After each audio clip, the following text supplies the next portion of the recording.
Afrique des légendes, je vous salue. Bienvenue comme ceci à ce nouveau numéro de Légendes d'Afrique. Je vous salue de partout. Mbote, Konjani, Ndomela, Bambankiri, Njamna, Onisoguma, Waniche, Nangadef, Gechacho.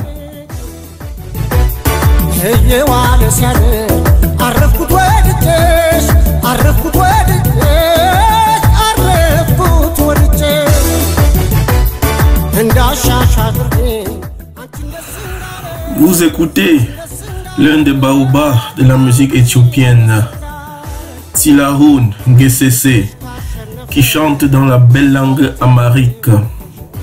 Le titre Fikir Yanjegen Lemije,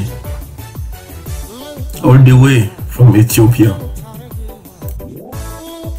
Nous rappelons encore le but de cette émission, qui est comme ceci de célébrer, de visiter et de ressusciter le patrimoine pluridimensionnel des légendes africaines.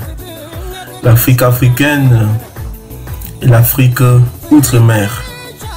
Sur le plan, n'est-ce pas, politique, économique, sportif, artistique, musical, j'en passe.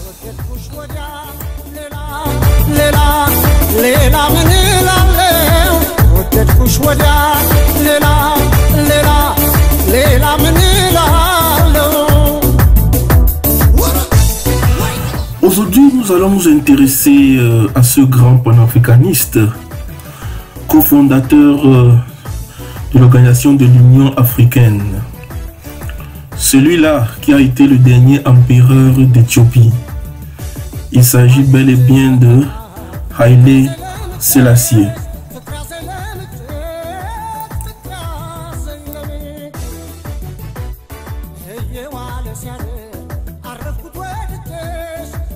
Pour ce qui est du plan de cette émission, nous allons dans un premier temps parler de l'enfance et de l'évolution de Haïlé Sélassié Ier, de son vrai nom Rastafari Makonnen. Ensuite, nous allons parler de son règne de plus de 40 ans à la tête de l'Empire d'Éthiopie, notamment de 1930 à 1974. Et enfin, nous allons souligner l'héritage, son patrimoine palpable et existant, qui est touchable, qui est présent jusqu'à nos jours.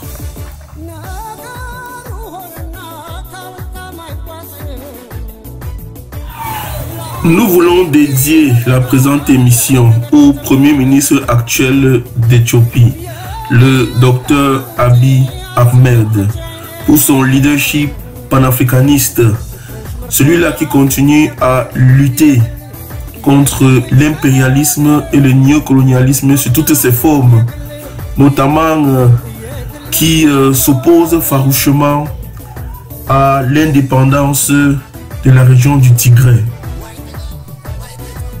Chapeau bas à vous, Monsieur le Premier ministre.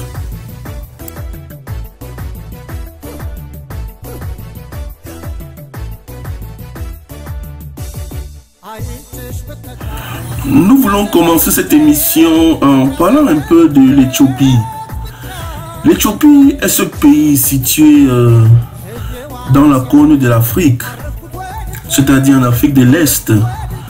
Ce pays est limitrophe avec le Soudan et l'Érythrée au nord, le Sud-Soudan à l'ouest, le Kenya et la Somalie au sud, et à l'est le Djibouti.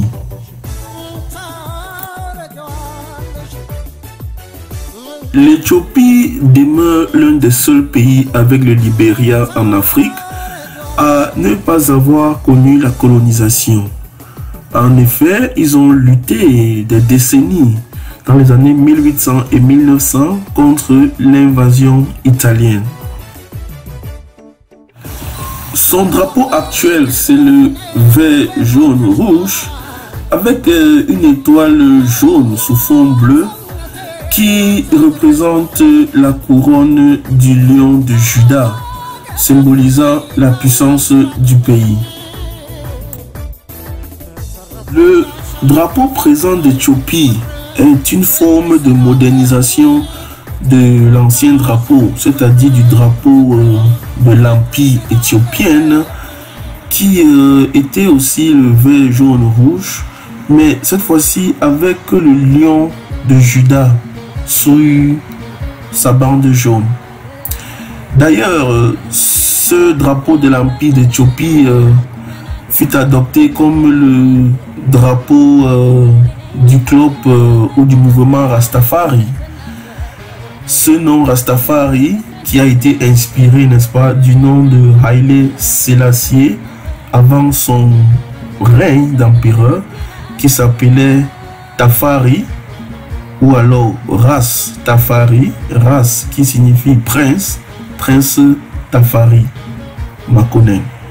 Dans le mouvement Rastafari qui a pris de l'essor en Jamaïque a été inspiré par le nom du dernier empereur d'Éthiopie, Rastafari Makonnen.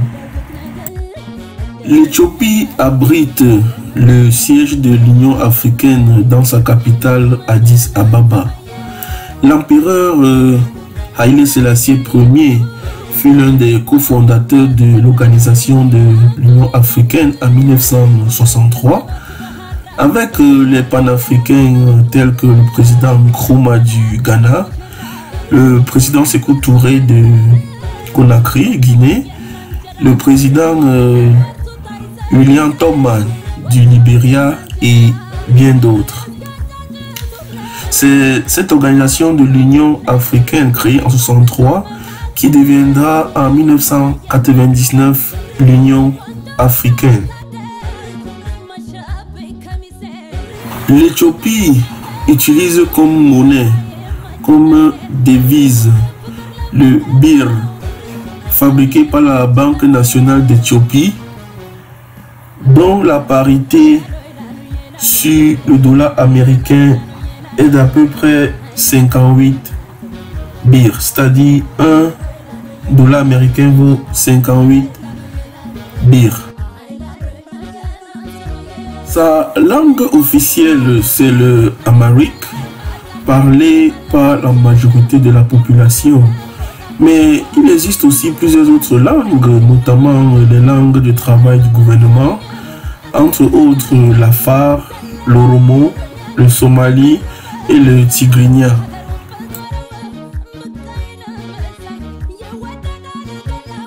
L'Éthiopie utilise son propre calendrier, appelé le calendrier Ge'ez. Ce calendrier comporte 13 mois, dont 12 mois comprennent 30 jours chacun, et le 13e mois comporte 5 ou 6 jours dépendamment de l'année bissextile. Ce calendrier circulaire qui peut montrer à la fois l'heure, le jour, le mois et l'année. Ce calendrier a généralement 7 ans en retard sur le calendrier grégorien. Par exemple, en 2024, ils sont encore en 2016 dans le calendrier éthiopien. Maintenant que le décor est planté, nous pouvons entamer avec la première partie. Qui était Haïlé Sélassié? Tafari Makonnen est né le 23 juillet 1892 à Idjessa Goro, dans la province du Harar, dans l'est de l'Éthiopie. Tafari, son nom de naissance, signifie celui qui est redouté, tandis que Makonnen le nom de son papa signifie grand ou noble. Ce n'est que le 3 avril 1930, lors de son accession au trône d'Éthiopie, que Tafari Makonnen prit le nom d'empereur Haile Selassie Ier. Son père était le Ras Makonnen Welde Michael, gouverneur du Harargé. Sa mère, Oyero Yeshimebet Ali Abba Jifa, décéda malheureusement le 14 mars 1894 suite de choléra alors qu'il n'avait que 2 ans.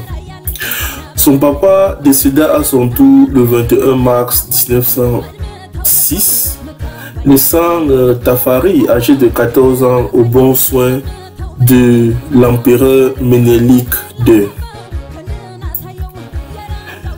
Tafari profita de son séjour au palais pour rencontrer diverses personnalités politiques et religieuses, pour acquérir de l'expérience dans le traitement des affaires politiques et administratives et pour se familiariser avec la modernité de la capitale impériale.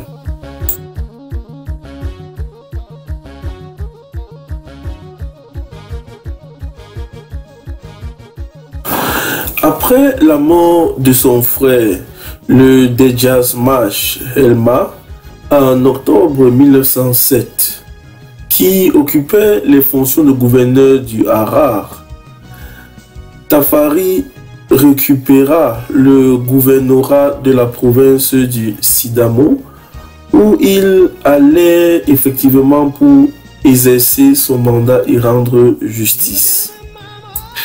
Le 12 mai 1910, Tafari fit son entrée dans la province du Harar, accueilli par la population et les membres du corps diplomatique présents dans la ville. Il devint ainsi le gouverneur de la province du Harar, qui est d'ailleurs sa province de naissance. Et durant les années qui suivaient, il a entrepris de réformer l'administration politique, fiscale et militaire de sa province et de moderniser l'économie dans son territoire en contact direct avec les puissances européennes. Le 27 septembre 1916, la fille de Ménélik II, Zeweditu, est proclamée impératrice d'Éthiopie sous le nom de Zeweditu Ier.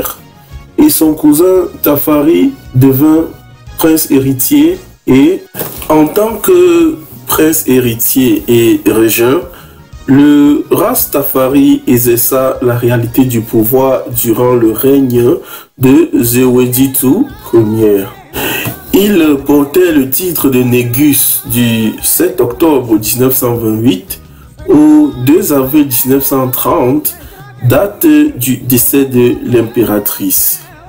Il pouvait dès lors être couronné empereur, Négusa Nagast, ce qui fut fait le 2 novembre 1930 sous le nom de Haile Selassie Ier, qui signifie pouvoir de la Trinité.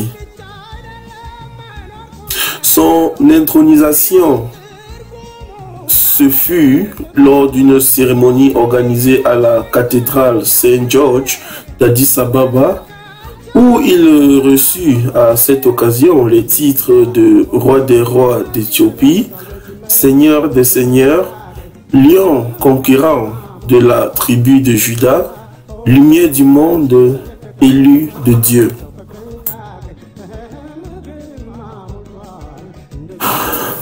En tant qu'empereur d'Éthiopie, Haile Selassie poursuivit la politique de modernisation de l'empire progressive lancée par Ménélik II. Il obtint l'admission de l'Éthiopie à la Société des Nations, STN, en 1923 et réalisa sa première tournée diplomatique en Europe En 1924, il visita notamment l'Organisation internationale du travail à Genève en 1924. Comme ses prédécesseurs, Haïlé Sélassié tenta officiellement de supprimer la pratique de l'esclavage dans le pays par des décrets pris en 1918 et 1923. La SDN, dont l'Éthiopie était pourtant membre, n'a pas réagi lors de l'invasion italienne de 1935 qui provoqua la seconde guerre italo-éthiopienne. La SDN refusait de soutenir un embargo sur les armes à destination de l'Éthiopie. Haïlé Sélassié avait tenté d'obtenir du Royaume-Uni un protectorat, mais celui-ci refusa, préférant négocier avec l'Italie l'accès à certaines ressources en Éthiopie. Il s'exila en Angleterre après s'être rendu en juin 1939 à la SDN, où il prononça un long discours dans le but d'être soutenu. L'un des passages de ce discours stipulait, je cite, « Je suis venu en personne, témoin du crime commis à l'encontre de mon peuple, afin de donner à l'Europe un investissement face au destin qui l'attend, si elle s'incline aujourd'hui devant les actes accomplis. » Fin de citation. Malheureusement, les puissances occidentales avaient refusé d'écouter les doléances de l'empereur. C'est ainsi que le Négus quitta le palais des nations et devint roi nègre sans trône. Il s'exila ainsi à Bath, en Angleterre, du 5 mai 1936 au 5 mai 1941. Interdit d'entrer aux États-Unis, il envoya son médecin personnel Emmanuel Maloku Bayen, qui prit la direction de la Fédération mondiale d'Éthiopie pour coordonner l'aide aux réfugiés.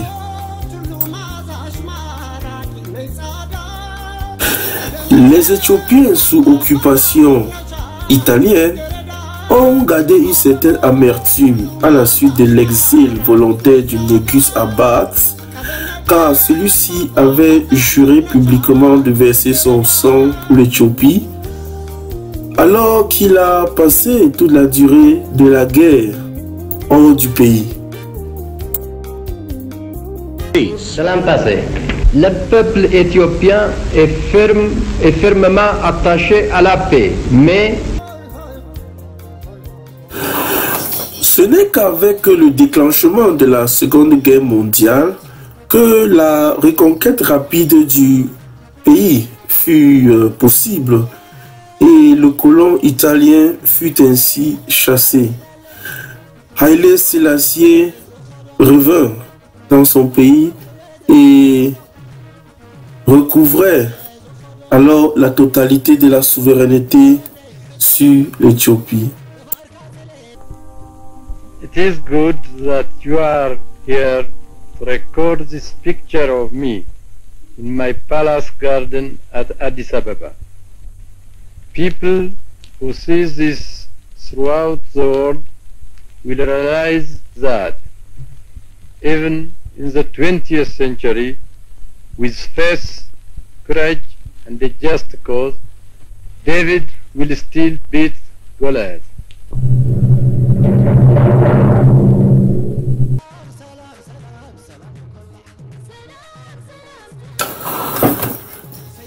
Entretenant de bonnes relations avec le président américain Franklin Roosevelt, qu'il avait rencontré le 18 février 1945 en Égypte lors de l'USS Quincy, L'empereur Haïlé Sélassié obtint l'entrée de l'Éthiopie dans l'ONU dès sa fondation en 1945. Bien que soutenu par les États-Unis, Haïlé Sélassié décida de diversifier ses partenariats et se rapprochait ainsi des non-alignés pendant la guerre froide, en participant notamment à la conférence de Bandung.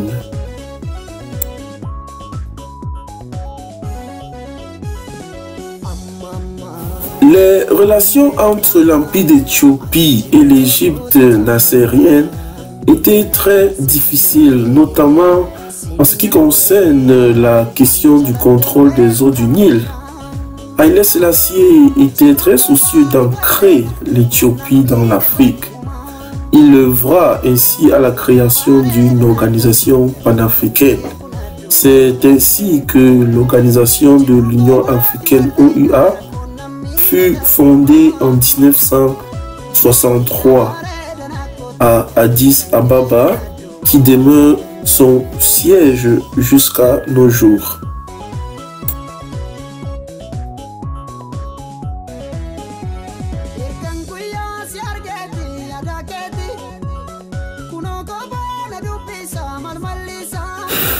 Haïlé Sélassié mena une politique extérieure très panafricaniste.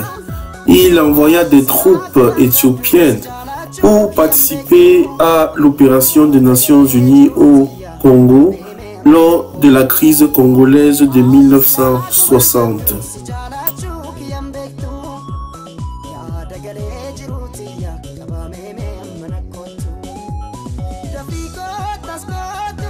En 1962, à la suite d'un vote contesté par le Parlement érythréen, l'Éthiopie annexa l'Érythrée, ancienne colonie italienne avec laquelle elle était fédérée depuis 1952 par la résolution 390 de l'ONU de 1950. Cette décision entraîna la création des mouvements armés qui menaient une guerre d'indépendance. Elle se termina avec le renversement du gouvernement militaire éthiopien en 1991 et l'indépendance de l'Érythrée fut proclamée en 1993. Haïlé Sélassié devint le premier président de l'Organisation de l'Union africaine en 1963 et avec le président malien Modibo Keïta, il parvint à convaincre le Maroc et l'Algérie de conclure les accords de Bamako en 1964, mettant fin à la guerre des sables. Aussi, à la suite des conflits avec la Somalie à propos de l'Ogaden, territoire éthiopien peuplé majoritairement par les Somaliens, il signa un traité de défense mutuelle en 1964 avec le premier ministre kenyan Jomo Kenyatta.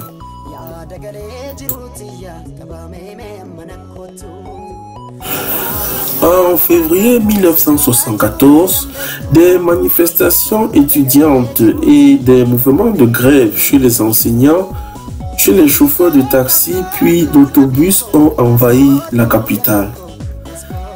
L'armée elle-même pourchassait les membres du gouvernement, réclamant le départ du Premier ministre, des officiers et des sous-officiers, demandant aussi un relèvement de leurs soldes et contestant l'autorité de leurs généraux. Le 27 avril 1974, une délégation militaire nommée DERG demanda à l'empereur d'établir l'état d'urgence, puis, sans attendre la réponse du souverain, elle investit les locaux du gouvernement. La dernière intervention publique d'Haïlé Sélassié Ier a eu lieu le 5 mai 1974 à l'occasion de la commémoration de la fin de l'occupation italienne 30 ans plus tôt. Il appela à l'unité nationale. Il critiqua la dissidence des membres de l'armée contre le souverain, le peuple d'Éthiopie.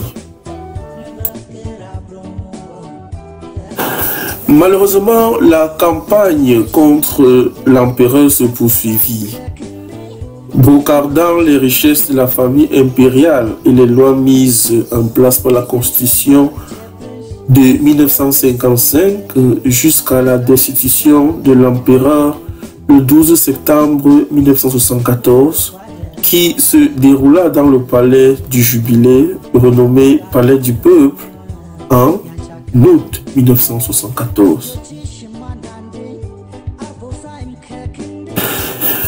La Constitution fut ainsi suspendue, le Parlement dissous et la loi martiale fut proclamée.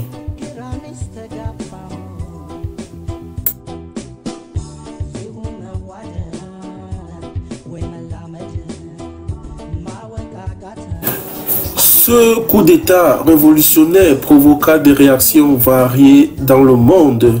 Une majorité d'États de l'Organisation de l'Unité africaine exprima sa désapprobation vis-à-vis de l'armée éthiopienne, tandis que les pays européens insistaient sur les précautions à prendre quant aux conditions de détention de l'empereur Sélassié Ier.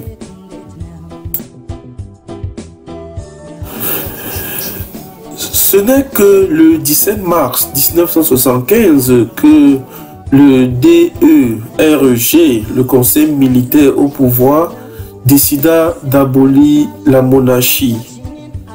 L'empereur Haïlé Sélassié Ier fut assassiné sur ordre du DERG par triangulation le 27 août 1975. Sa dépouille fut dissimulée dans les soubassements des toilettes du palais impérial où elle fut exhumée en 92, un an après la chute du régime de Mengistu, défait en 1991.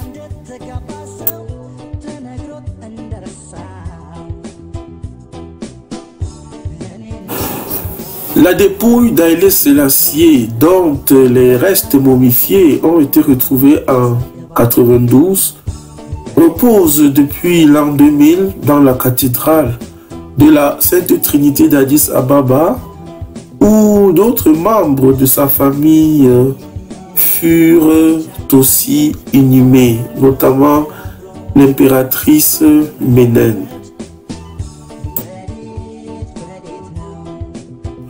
De 1992 à l'an 2000, le corps de Haïlé Sélassié Ier a demeuré au mausolée de Ménélik II.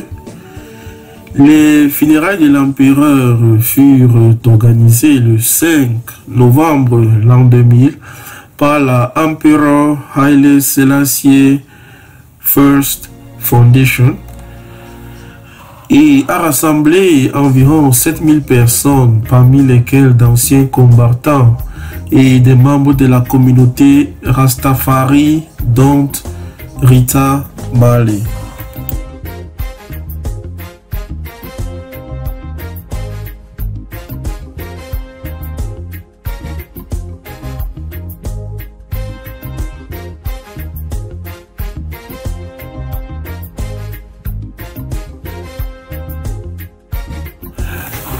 Le gouvernement éthiopien de Meles Zenawi avait refusé la tenue des funérailles d'État, critiquant le souverain pour l'oppression et la brutalité ayant caractérisé son règne durant 45 années.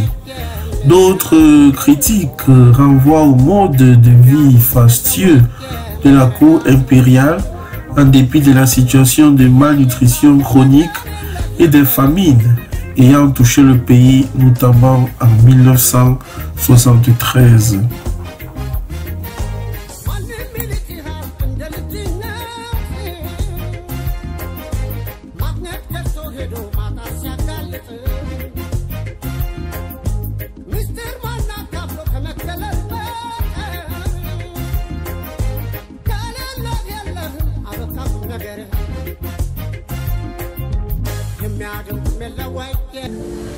You know, a lot of people are confused about what a Rasta really is and have a very negative image of the Rasta.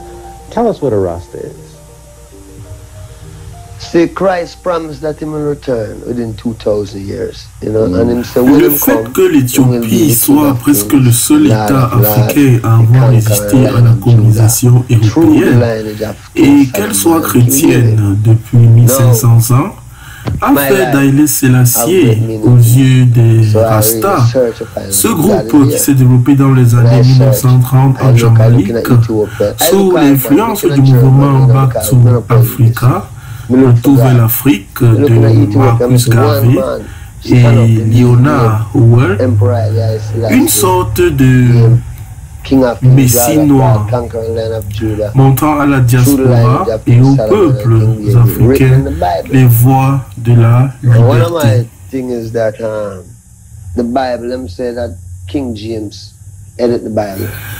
La chanson War de Bob Marley sur l'album Rastaman Vibration s'inspire du discours prononcé le 4 octobre 1963 par Haïlé Sélassié devant l'Assemblée générale des Nations Unies à New York. You really know that this is a Christ return, because we know in this world, yeah, when the white man edit it, he wouldn't edit it in our behalf. You know, he would have more edited to make it look like England going to be the big thing. But in the last days, they'll prove out that is Ethiopia Haile Selassie, you know, and Haile Selassie's name is Rasta. So we are called Rastas, you know, called by his name. And then it's a lot of things. We go as far as saying, him say when him return and you call upon him. Now this is God. Him say when him return. L'empereur Haile Sélassié Ier a reçu de nombreuses distinctions, titres et honneurs, tant sur le plan national d'Éthiopie que sur le plan international. Entre autres, il était empereur d'Éthiopie ou Négusa Nagast, roi des rois, seigneur des seigneurs, lion conquérant de la tribu de Juda, élu de Dieu, défenseur de la foi, lumière du monde, grand cordon de l'ordre de Salomon en 1930, grand croix de l'ordre de la reine de Saba, grand croix de l'ordre de la Sainte Trinité, grand croix de l'ordre de l'empereur Ménélique II, grand croix de l'ordre de l'étoile d'Éthiopie. Ceci, c'est sur le plan éthiopien. Et il en a reçu des dizaines et des dizaines d'autres titres sur le plan international. Vous écoutez en fond sonore Antenne Woku, icône de la musique éthiopienne, sous le titre Ivan Gadi.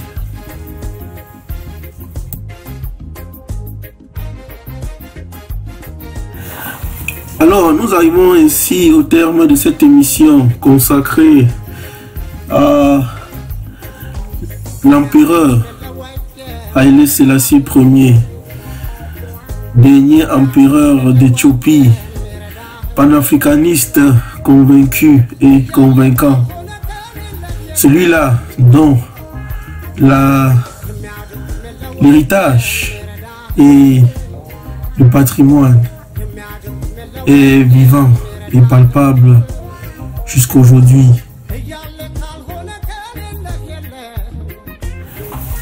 Nous espérons que vous avez aimé et apprécié la présente émission. Et si tel est le cas, nous vous invitons à aimer, liker et partager cette émission à tous vos réseaux.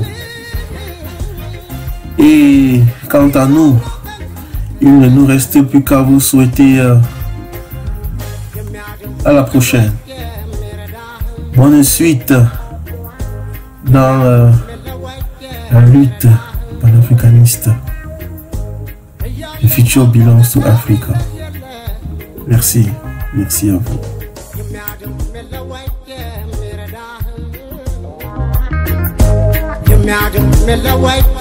Mera